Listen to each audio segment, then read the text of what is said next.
ബംഗാളിലെ തൃണമൂൽ കോൺഗ്രസിന്റെ IT വിഭാഗം ഓഫീസിലും ഓഫീസിലെ മേധാവിയുടെ വീട്ടിലും EDയുടെ റെയ്ഡ് ഇന്നലെ നടന്നു.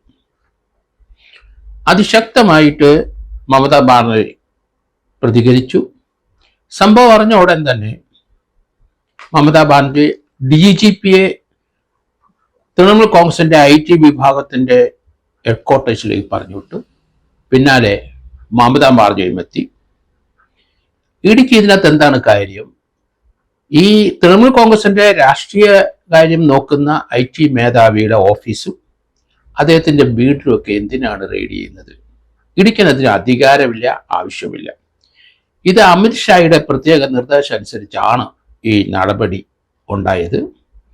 അമിത്ഷായ്ക്ക് രാഷ്ട്രീയപരമായി ബംഗാളിൽ അധികാരം പിടിച്ചെടുക്കാൻ ഞാൻ വെല്ലുവിളിക്കുന്നു എന്ന് മമതാ ബാനർജി പ്രഖ്യാപിച്ചു. മമതാ ബാനർജി IT വിഭാഗം മേധാവിയുടെ ഓഫീസിൽ പാഞ്ഞെത്തുകയും അദ്ദേഹത്തിൻ്റെ വീട്ടിലെത്തുകയും ചെയ്തു.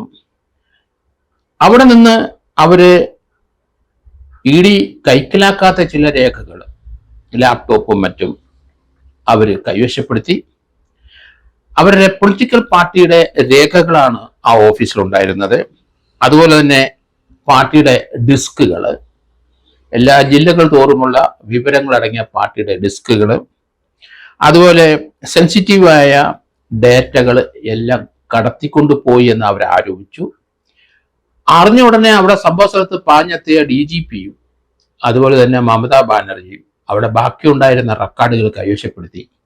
അത് അവരുടെ കയ്യിൽ ഒതുക്കം ചെയ്തിരിക്കുന്നത് നമുക്ക് കാണാം. അവർ മടങ്ങി. രാഷ്ട്രീയപരമായി മമതാ ബാനർജിയെ ഇല്ലാതാക്കാൻ BJP ശ്രമിക്കുന്നു എന്നതിൻ്റെ കാരണമാണ് ഇങ്ങനെ രീതിയിലുള്ള അവരുടെ രാഷ്ട്രീയപരമായ കാര്യങ്ങളുടെ കാര്യത്തിലേക്ക് EDയെ കൊണ്ട് അവർക്ക് അധികാരമില്ലാത്ത മേഖലയിൽ അന്വേഷിപ്പിക്കുന്നതെന്നാണ് മമതാ ബാനർജി പറഞ്ഞത്. ബംഗാളിൽ വലിയ സംഭവ വികാസങ്ങൾ ഉണ്ടായിക്കൊണ്ടിരിക്കുകയാണ്. കാരണം തൃണമൂൽ കോൺഗ്രസിനെ ഒന്നും ചെയ്യാൻ കഴിയില്ല എന്നും ധൈര്യമുണ്ടെങ്കിൽ രാഷ്ട്രീയപരമായ അധികാരം പിടിച്ചെടുക്കാൻ വെല്ലുവിളിക്കുന്നു എന്നാണ് മമതാ ബാനർജി പറഞ്ഞത്. എന്തായാലും തൃണമൂൽ കോൺഗ്രസിന്റെ IT വിഭാഗത്തിന്റെ ലാപ്ടോപ്പും മറ്റും എടുത്തത് അത് ഐപാക്ക് എന്ന അവരുടെ ഓഫീസിലാണ്. ഐപാക്ക് ആ ഓഫീസിൽ നിന്നാണ് അത് കൈവശപ്പെടുത്തിയത്.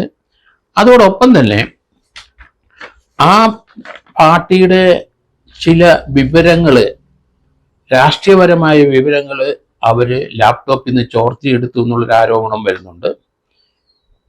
ബംഗാളിലെ സോൾട്ട് ലേക്ക് പ്രദേശത്താണ് ഇവരുടെ IT വിഭാഗം മേധാവിയുടെ ഓഫീസും അതിനടുത്ത് തന്നെ സോൾട്ട് ലേക്ക് തന്നെയാണ് വീടും.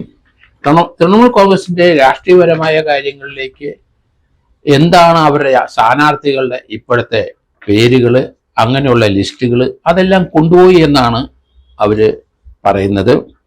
ഏതായാലും ഈ SIR ഇലക്ഷൻ്റെ ഈ SIR അവർ പരിശോധിക്കുന്ന സന്ദർഭത്തിൽ അത് ഒരു വശത്ത് ബംഗാളിൽ നടത്തിക്കൊണ്ടിരിക്കുകയും ബംഗാളിലെ ഉള്ള തൃണമൂൽ കോൺഗ്രസിന്റെ പ്രവർത്തകരെ പലരും ലക്ഷക്കണക്കിന് ആൾക്കാരുടെ വോട്ടുകൾ നഷ്ടപ്പെടുത്തുകയും ചെയ്തു എന്നാണ് അവർ ആരോപിക്കുന്നത്. ബംഗാളിലെ ഒരു കാലത്തും BJPക്ക് അവിടെ ജയിക്കാൻ കഴിയില്ല എന്ന് തന്നെയാണ് മമതാ ബാനർജി വെല്ലുവിളിക്കുന്നത്. EDക്ക് കൂടുതൽ ഡാറ്റ കൊടുക്കാതെ ബാക്കിയുള്ളതെല്ലാം അവർ കൈവശപ്പെടുത്തി കൊണ്ടുപോയി. കാരണം അറിഞ്ഞ ഉടൻ തന്നെ അവർ അതുകൊണ്ടാണ് DGP ആ സ്ഥലത്തേക്ക് ഉടൻ തന്നെ വിട്ടത്. രാഷ്ട്രീയപരമായി BJP ബംഗാളിലെ പണി തുടങ്ങി. അത് അതിശക്തമായി എതിർക്കും എന്ന് തന്നെയാണ് ബംഗാൾ മുഖ്യമന്ത്രി മമതാ ബാനർജി പറഞ്ഞത്. അത് രാഷ്ട്രീയപരമായിട്ട് ഒരു വെല്ലുവിളി കൊണ്ടുപോയാണ് അവരുടെ പ്രസംഗം അവസാനിപ്പിക്കുകയും ചെയ്തത്.